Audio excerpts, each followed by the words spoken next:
హాస్పిటల్లో నర్స్ ద్వారా దీప తన కన్న కూతురని నిజం తెలుసుకున్న సుమిత్ర షాక్లో జ్యోత్స్న. ఇదంతా ఎలా జరిగిందో వీడియో ద్వారా తెలుసుకుందాం. వీడియోని ఎక్కడ స్కిప్ చేయకుండా చివరి వరకు చూడండి, పూర్తిగా మీకు అర్థమవుతుంది. వీడియోని లైక్ చేయడం, షేర్ చేయడం మర్చిపోకండి.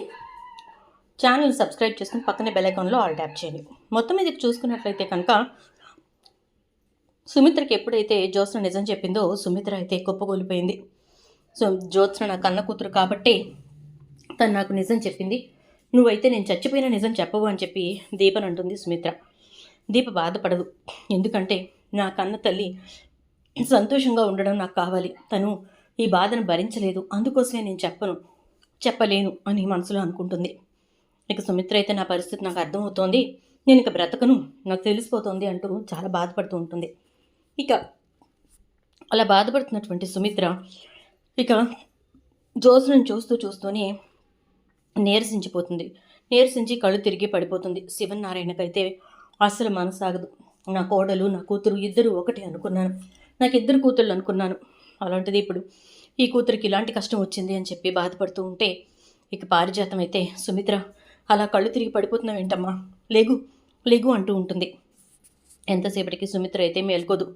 ఈలోపు ఇక కార్తీక్ డాక్టర్ని పిలవడంతో డాక్టర్ రానే వస్తుంది. జ్యోత్స్న వంక చూస్తూ, ఇక మీరే మీ అమ్మని కాపాడుకోవాలి అని అంటూ, సుమిత్ర గారు మీరు అస్సలు భయపడాల్సిన అవసరమే లేదు, ఎందుకంటే మీకు వచ్చినటువంటి వ్యాధి గురించి నేను ఒక మాట చెప్తాను వినండి. ఇలాంటి సిచ్యుయేషన్లోనే ఉన్న ఇద్దరికి నేను ట్రీట్మెంట్ చేశాను. ఒక అతను 6 నెలలు బ్రతకాల్సింది 3 నెలల్లోనే చనిపోయాడు, కానీ ఇంకొక అతను 6 నెలలు మాత్రమే బ్రతకాల్సిన అతను 6 ఏళ్ళు బ్రతికాడు. కారణం ఏంటంటే ఖచ్చితంగా నేను దీన్ని ఓవర్కమ్ చేయగలను అనేటటువంటి ధైర్యం అనేది కావాలి. మీరు భయపడుతున్నారు, మీ భయమే సగం మిమ్మల్ని చాలా వరకు కూడా కృంగదీసేస్తోంది, కాబట్టి భయపడకండి అని చెప్పని అంటూ ఉంటే ఇక అంతా మాట్లాడిన తర్వాత జ్యోత్స్నని హాస్పిటల్కి తీసుకురమ్మని చెప్తుంది హారిక అయితే. ఎందుకంటే జ్యోత్స్నకి టెస్టులు చేయాలి కాబట్టి అని చెప్తుంది.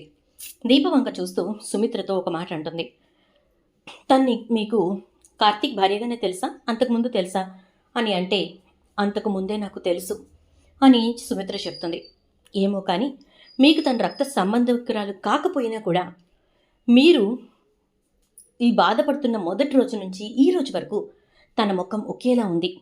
ఆ రోజు ఏడవడం మొదలుపెట్టినటువంటి తన ముఖంలో ఉన్న కన్నీరు ఈ రోజు కూడా ఆగలేదు, అవి ధారాపాతంగా కారుతూనే ఉన్నాయి. నిజంగా నేనైతే ఆ అమ్మాయి మీ కన్న కూతురు అనుకున్నాను అని అనగానే, తను నా కన్న కూతురు కాదు డాక్టర్, అందుకే నాకు ఈ విషయం చెప్పలేదు అంటే మీరు అపార్థం చేసుకుంటున్నారు. కన్న కూతురు కాదు అని మీరు అనుకుంటున్నారు, అందుకే చెప్పలేదు అని మీరు అనుకుంటున్నారు. తను మీ కన్న కూతురు అయినా కాకపోయినా మీకు ఎటువంటి ఇబ్బంది కలగకూడదు అని, మీరు బాధపడకూడదు అని చెప్పి తను మీకు చెప్పలేదు. అది మీకు అర్థం కావట్లేదు, అర్థం చేసుకోండి అంటూ, సరే మీరు రేపు వచ్చి హాస్పిటల్లో జాయిన్ అవ్వండి, సరేనా, మీకు ఈ నిజం తెలియదు కాబట్టి మిమ్మల్ని జాయిన్ చేయలేదు, ఈ పాటికే మీరు జాయిన్ అయిపోవాలి అని అంటూ మీ అమ్మాయిని హాస్పిటల్కి పంపిస్తే టెస్టులు చేస్తానని చెప్తుంది హారిక. ఇక జ్యోత్స్నకి టెన్షన్ పట్టుకుంటుంది, ఎలా ఇప్పుడు నిజం బయటపడిపోతే ఏంటి పరిస్థితి అని చెప్పానని, నువ్వు పద బావా నేను వస్తాను అని పైకి వెళ్ళిపోతుంది. పారిజాతం జ్యోత్స్న మాట్లాడుకుంటూ ఉండగా దీప వచ్చి, కింద మా బావ వెయిట్ చేస్తున్నాడు, వెళ్ళండి, నిజాలు బయటపడిపోతాయని చెప్పి భయపడుతున్నారా ఉంటూ ఉంటే, ఏం నిజాలు అని అంటే, నిజం బయట పెట్టడం అంటే మీకు చాలా భయం కదా అని అంటూ కొంచెం వ్యంగ్యంగా వెటకారంగా మాట్లాడుతుంది దీప. నీతో నాకేంటి అంటూ జ్యోత్స్న బయలుదేరుతుంది. జ్యోత్స్నతో పాటు పారిజాతం కూడా వెళ్తుంది. ఇద్దరూ కలిసి హాస్పిటల్కి వెళ్తారు. వెళ్ళిన తర్వాత జ్యోత్స్న బ్లడ్ అవన్నీ తీసుకున్న తర్వాత మీరు వెళ్ళొచ్చు అని చెప్పి పంపించేస్తుంది హారిక. ఇక సుమిత్రని తీసుకెళ్ళి హాస్పిటల్లో జాయిన్ చేస్తారు సాయంత్రానికి. అక్కడ సుమిత్రకు ఒక్కో టెస్ట్ జరుగుతూ ఉంటుంది. ల్యాబ్ నుంచి ఒక నర్స్ గబగబా పరిగెత్తుకుంటూ డాక్టర్ హారిక దగ్గరికి వస్తుంది. మేడం, సుమిత్ర గారి బ్లడ్ తీసాం కదా, మార్నింగ్ వాళ్ళ డాక్టర్ది కూడా తీసుకున్నాం కదా, రెండూ మ్యాచ్ అవ్వట్లేదు అనగానే, మ్యాచ్ అవ్వట్లేదు అంటే మనం బోన్ మ్యారో తీసుకోవడానికి మ్యాచ్ అవ్వట్లేదా అని అంటే, కాదు మేడం, అసలు తన బ్లడ్లో ఉన్నటువంటి సెల్స్కి సుమిత్ర గారి బ్లడ్లో ఉన్న సెల్స్కి ఏమాత్రం కూడా సంబంధం లేదు మేడం అని అంటే, ఎందుకలా అంటున్నారు, బోన్ మ్యారో చెకింగ్ చేయండి అంటే, మేడం బోన్ మ్యారో చెకింగ్ చేయటానికి జ్యోత్స్న గారు బోన్ మ్యారో ఇవ్వలేదు, మేము ఇవ్వనంటే ఈవినింగ్ వచ్చేస్తాను అని చెప్పేసేసి గబగబా వెళ్ళిపోయాను అని అనగానే, అవునా, ఇలా ఎందుకు చేసింది అనుకుంటూ, సరే మీరు సెల్స్ మ్యాచ్ అవ్వట్లేదు అంటున్నారు కాబట్టి ఒకసారి డిఎన్ఏ టెస్ట్ చేసి చూడండి అని అంటుంది. దాంతో ఇక వాళ్ళు, కానీ ఆ రిపోర్ట్ మాత్రం ఎవరికీ రివీల్ చేయకండి అని అంటూ హారిక చెప్తుంది. డిఎన్ఏ టెస్ట్ చేయించేసరికి అందులో సుమిత్రకు జ్యోత్స్నకు ఎలాంటి సంబంధం లేదు అని చెప్పి రిపోర్ట్ వస్తుంది. ఒక్కసారిగా చూసి షాక్ అయిపోయినటువంటి హారిక కార్తిక్కి ఫోన్ చేస్తుంది. మిస్టర్ కార్తిక్, మీతో అర్జెంటుగా మాట్లాడాలి, రండి అని చెప్పేసేసి అంటుంది. ఇక అన్న తర్వాత కార్తీక్ హారిక దగ్గరికి వచ్చేసరికి, what is this, Jyotsna Sumitra గారి కూతురు కాదు అనే విషయం మీకు తెలుసా అని అంటే, తెలుసు డాక్టర్ అంటాడు. మరి నాకెందుకు చెప్పలేదు మీరు? నేను ట్రీట్మెంట్ చేయాలి అంటే జ్యోత్స్న బోన్ మ్యారో ఇవ్వాలి కదా అనగానే, మా అత్తని కాపాడుకోవడానికి ఆమె కూతురు బోన్ మ్యారో ఇస్తుంది డాక్టర్ అని అంటే, ఏం మాట్లాడుతున్నావు? అసలు జ్యోత్స్నే ఆవిడ కూతురు కానప్పుడు బోన్ మ్యారో ఎలా ఇస్తుంది? అది ఎలా మ్యాచ్ అవుతుంది అంటే, బోన్ మ్యారో ఆవిడ కూతురు ఇస్తుందన్నా కానీ జ్యోత్స్న ఇస్తుంది అనలేదు కదా అంటాడు. అంటే సుమిత్ర గారి అసలు కూతురు వేరే ఉందా? మరి సుమిత్ర గారు నాకు ఒక్కతే కూతురు అంటున్నారు అనగానే, అవును డాక్టర్, సుమిత్ర గారికి ఒక్కతే కూతురు. ఆ ఒక్కగానొక్క కూతురు దీపే. కాకపోతే మా ఇంట్లో జరిగిన రాజకీయాల వల్ల దీప ఇంట్లో నుంచి బయటకు విసిరేయబడింది అని చెప్పి చెప్తాడు. అమ్మునా, అసలు ఇలా ఎలా అంటూ ఉంటే, సరే అదంతా మీకు తర్వాత చెప్తాను, ముందు దీప వస్తుంది, బోన్ మ్యారో అదే తీసుకోండి అని చెప్పని అంటే, సరే కానీ దీప ప్రెగ్నెంట్ అన్నావు కదా అంటుంది. అవును, ఏమైనా ఇబ్బందా అంటాడు కార్తీక్. ప్రెగ్నెంట్గా ఉన్నప్పుడు రిస్క్ చేసి బోన్ మ్యారో ఇవ్వడమే కార్తీక్, చాలా ఇబ్బంది. ఎనస్థీషియా అది ఇస్తాం కదా, చాలా క్రిటికల్ కండిషన్కి వెళ్ళే పరిస్థితులు ఉన్నాయి, ఒక్కొక్కసారి అబార్ట్ కూడా అవుతుంది అని అంటే, పర్వాలేదు డాక్టర్, దానికి దీప సిద్ధంగానే ఉంది, నేను కూడా సిద్ధంగానే ఉన్నాను. తల్లి లాంటి నా అత్తయ్యని కాపాడుకోవటానికి, నేను నా బిడ్డను త్యాగం చేయడానికి ఏమాత్రం ఆలోచించను అంటాడు కార్తీక్. సరే మరి ఈ విషయం బయటికి రావాలా అక్కర్లేదా అంటే, వద్దు డాక్టర్, అస్సలు తెలియనియొద్దు అని అంటాడు. ఇక దీప వచ్చి బోన్ మ్యారో ఇంకా బ్లడ్ అన్నీ ఇచ్చేసి వెళ్తుంది. రెండు కరెక్ట్గా మ్యాచ్ అయిపోవడంతో సర్జరీకి డేట్ ప్లాన్ చేసుకుంటారు. ఇక ఆ రోజున జ్యోత్స్న సుమిత్ర పక్కనే కూర్చుని ఉంటుంది. ఏం చేయాలో అర్థం కాని పరిస్థితుల్లో జ్యోత్స్న బోన్ మ్యారో ఇచ్చేసింది అని ఇంట్లో అందరూ అనుకుంటూ ఉంటారు. ఎందుకంటే సర్జరీ కూడా ఏర్పాట్లు చేసేసారు కాబట్టి.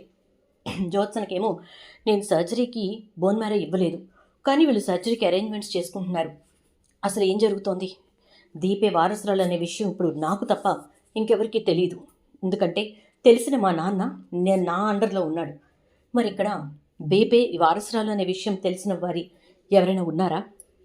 లేక దీపకే తెలుసా? తనే సైలెంట్గా బోన్ మ్యారో ఇస్తోందా? ఏం జరుగుతుందో అర్థం కావట్లేదు అనుకుంటూ ఉంటే, ఇక మేడం మీరు కొంచెం బయటకు వెళ్తారా అని చెప్పేసి నర్సు వస్తుంది. వచ్చిన తర్వాత, సుమిత్ర గారు మిమ్మల్ని సర్జరీకి తీసుకెళ్తున్నాం, మీరు ఏం కంగారు పడకండి అంటే, సరే అలాగే అని చెప్పేసేసి అంటుంది సుమిత్ర. అన్న తర్వాత ఇక సుమిత్రని డ్రెస్ అది మార్చి సర్జరీకి తీసుకెళ్తారు. సర్జరీ అయిపోతుంది. సుమిత్రని తీసుకొచ్చి రూమ్లో పడుకోబెట్టిన తర్వాత ఇక సుమిత్ర మత్తులో ఉన్నప్పుడు దీప వచ్చి లోపల కూర్చుంటుంది. నర్స్ అయితే ఆ గదిలోనే కూర్చొని ఉంటుంది, ఎందుకంటే స్పెషల్ నర్స్ని అరేంజ్ చేస్తారు.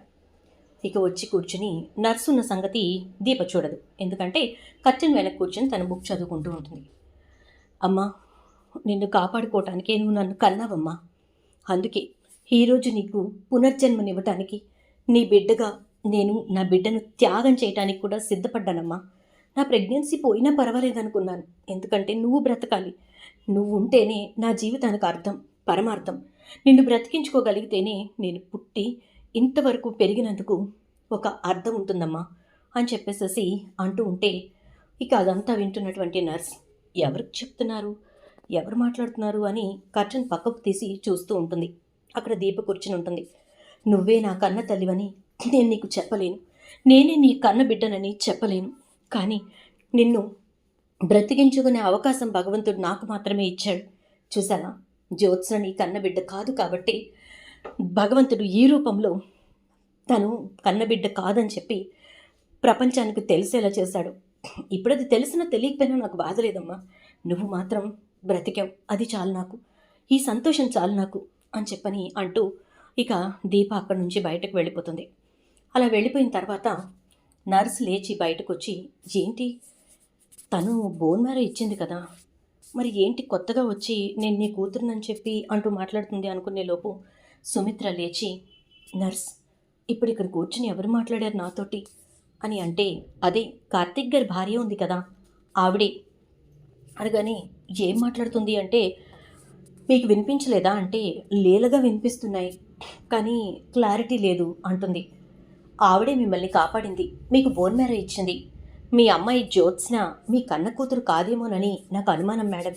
ఇది నేను కన్ఫామ్గా చెప్పలేను, ఎందుకంటే ఆవిడ బోన్ మ్యారో మీకు మ్యాచ్ అవ్వలేదు, బ్లడ్ కూడా మ్యాచ్ అవ్వలేదు. కానీ దీపగారి బోన్ మ్యారోనే మ్యాచ్ అయింది. దీనికోసం అని చెప్పి ఆవిడ ప్రెగ్నెంట్ అయినా కూడా రిస్క్ చేసి మరీ బోన్ మ్యారో ఇచ్చారు, ఎలా అయినా సరే మిమ్మల్ని బ్రతికించుకోవడానికి. ఇప్పుడు ఆవిడ కూర్చుని అదే చెప్తున్నారు, నువ్వు నన్ను కన్నందుకు నేను నీ రుణం తీర్చుకోగలిగానమ్మా, నిన్ను బ్రతికించుకోగలిగానమ్మా, నా బిడ్డని కూడా త్యాగం చేయడానికి సిద్ధపడ్డానమ్మా అని చెప్పి మీకు చెప్పి వెళ్తున్నారు అనగానే, అంటే అంటే నా కన్న కూతురు దీప, జ్యోత్స్న నా కన్న కూతురు కాదా? మరి జ్యోత్స్న నా బిడ్డగా ఎలా పెరుగుతోంది? దీప ఎందుకు పరాయి బిడ్డగా నా ఇంటికి చేరింది? అసలు ఏంటిదంతా అని చెప్పని అనుకుంటూ, సుమిత్ర అయితే, చాలా థ్యాంక్స్ అమ్మా, ఈ విషయం ఎవరికీ చెప్పకు, సరేనా అంటే, అలాగే మేడం, కానీ మీరు అదృష్టవంతురాలు, అంత మంచి కూతురు తన కడుపు త్యాగం చేసి మరి తన కడుపులో ఉన్న బిడ్డని ఏమైనా పర్వాలేదని అనుకుని మరి మిమ్మల్ని బ్రతికించుకుందంటే మీ కూతురు చాలా గ్రేట్. మీ కూతురుతో పాటు మీ అల్లుడు కూడా చాలా చాలా గ్రేట్. ఎందుకంటే తన పర్మిషన్ లేకుండా అయితే తను ఈ పని చేయలేదు కదా అంటే, అవును, నా అల్లుడు చాలా మంచివాడు, నా కూతురు అంతకంటే మంచిది అని సుమిత్ర అనుకుంటూ ఉంటుంది. మరి చూద్దాం, ఇలా జరిగి నిజంగానే సుమిత్ర నర్స్ ద్వారా నిజం తెలుసుకుంటే మీకు ఎలా అనిపిస్తుందో ఖచ్చితంగా కామెంట్ రూపంలో తెలియచేయండి. స్టోరీ ఎలా ఉందో చెప్పడం మర్చిపోకండి. అండ్ లైక్ అండ్ షేర్ చేయడం మాత్రం ప్లీజ్ మర్చిపోకండి. Thank you.